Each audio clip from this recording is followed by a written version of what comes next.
સ્વર્ગસ્થ ખોડા દાદાના આત્માના મોક્ષાર્થે અહીંયા હું જે કાર્યક્રમ કરવા આવ્યો છું ને, વડીલો માતાઓ,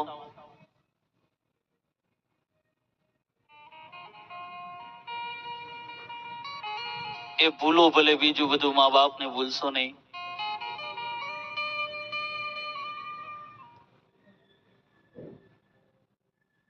કારણ કે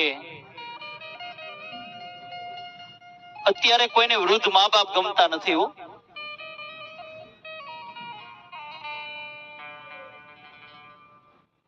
કારણ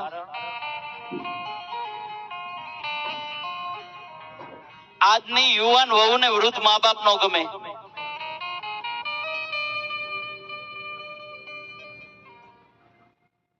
નહીતર એ મા બાપ નો પણ એક દિવસના સમય હોય.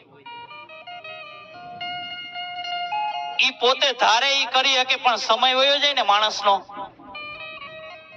તો એને કોઈ ઉભોય ન બોલાવે.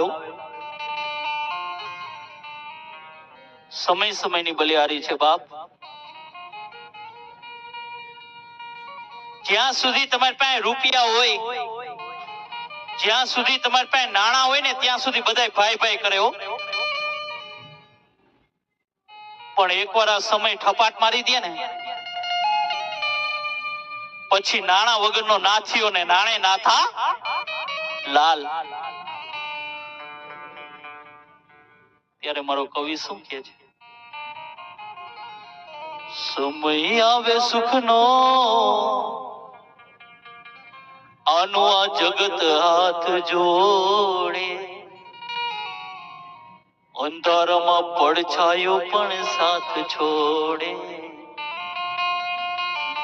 અંધારામાં પડછાયો પણ સાથ છોડે. પણ એ જી વખત આવે વહમાં, આ બધા આપણને સમજે પરાયા. એ જી વખત આવે વહમાં, આ બધા આપણને સમજે પરાયા. ઉરી બધું જાણવા છતાં આ મેલાતી નથી માયા. મરણ માનો માને શ્રી ગણેશાને કોઈ. મરણ થઈ ગયું ત્યાં કોઈ ગણપતિ બાપાને યાદ ન કરે, અને દીકરી મંડપ ની અંદર 4 ફેરા ફરતી હોય ને, ત્યારે કોઈ હે રામ એમ નો કેવો. મરણ માનો માને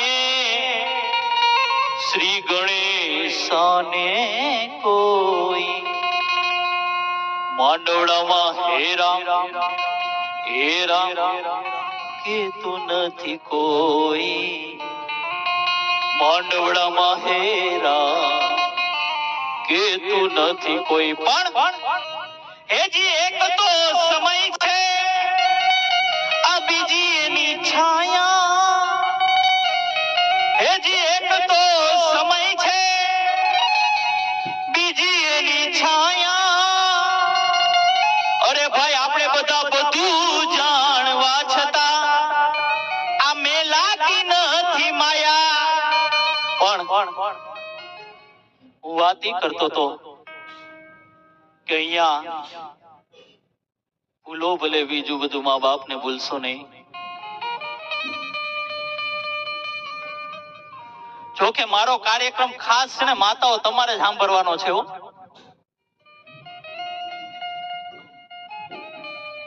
મારી વાત સાચી લાગે ને તો મને તાળીઓથી વધાવજો. કે આ દુનિયામાં ખાલી હાહુ અને હો બે જો શાંત થઈ જાય ને, તો આ મા બાપ ને ભૂલશો ને કાર્યક્રમ કરવો જ ન પડે. આ બધા ધરતીકંપના એપિસોડ બધા હાહુ અને વહુ ના જ છે.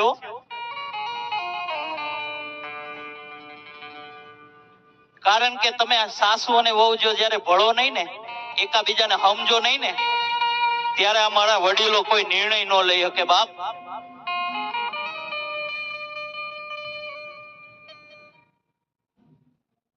દીકરાને પરણાવે, દીકરાની વહુ લઈ આવે, પોતે જ પસંદ કરી હોય કે નહીં આ ચાલશે, અને વર્ષ દિવસ થાય ને પછી કોને ખબર ધરતીકંપ અચાનક આવવા માંડે હો. ખાલી સાસુ અને વહુ જો માતાઓ શાંત થઈ જાય ને તો આ મા બાપને ભૂલશો નહીં, પ્રોગ્રામ કરવો જ નહીં પડે. કારણ કે અહીં કોણ ભલાને પૂછે છે, અહીં કોણ બુરાને પૂછે છે, અહીં કોણ ભલાને પૂછે છે, અહીં કોણ બુરાને પૂછે છે. આ તો સ્વાર્થી લી છે દુનિયા બાપ, અહીં કોણ ખરાને પૂછે છે. અત્તરમાં નીચોવ્યા પછી આ ફૂલોની દશાને કોણ પૂછે છે. અત્તરમાં નીચોવ્યા પછી ફૂલોની દશાને કોણ પૂછે છે. આ તો ઈ મા બાપને સમય અને સંજોગ ઝુકાવતો હોય બાપ, નહીતર અહીં મારા હનુમાનજી મહારાજને કોણ પૂછે છે.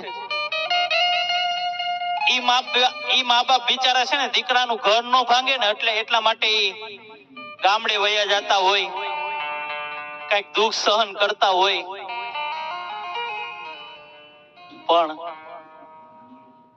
ઈ મા બાપે ક્યારેય પણ ન ધાર્યું હોય ને એવું પોતાનું પેટ જ પોતાને નડે છે. કારણ કે લગ્ન પહેલા દીકરાને કાંઈ વાંધો ન હોય, મા બાપને એવો રાખતો હોય ને કે વાત પૂછો માં. પણ જ્યારે ઓલું સ્પેર વ્હીલ આવી જાય ને પછી 25 વર્ષનો પ્રેમ ભૂલાઈ જાય. આજે આ વેદના ઘરે ઘરે છે. કોઈ બોલી શકે, કોઈ ન બોલી શકે. જ્યાં ન બોલે ને ત્યાં મને બોલાવે, જ્યાં ઈ ન બોલી શકે ત્યાં મને બોલે તમારા મોઢે બોલો એટલે અમારે કઈક સુધરે તો. અને વડીલો, હું મા બાપને ભૂલશો ને કાર્યક્રમ કરું છું ને, પણ મારા મા બાપ મારી સાથે નથી. મારી વાત ઉપર ધ્યાન આપજો કે હું મારા જ્યાં મા બાપને ભૂલશો ને એમ કાર્યક્રમ કરું છું, પણ મારા મા બાપ મારી સાથે નથી, પણ હું એની સાથે રહું છું. મારા મા બાપની સાથે હું રહું છું. કારણ કે ઈ હતા ને ત્યારે જ હું અહીંયા સુધી પહોંચ્યો છું બાપ. ને મા બાપની કેવી તાકાત હોય ને, જીવતો જાગતો ઉદાહરણ દાખલો તમારી સામે બેઠો છે. કારણ કે ગઈકાલે મારે સાબરકાંઠા પ્રોગ્રામ હતો ને આજે અહીંયા ઈશ્વરિયા ગામને આંગણે ભાવિનભાઈ, અમારા વિપુલભાઈ ગમે એમ કરીને ઈશ્વરિયા દેખાડ્યું. એટલા માટે ભૂલ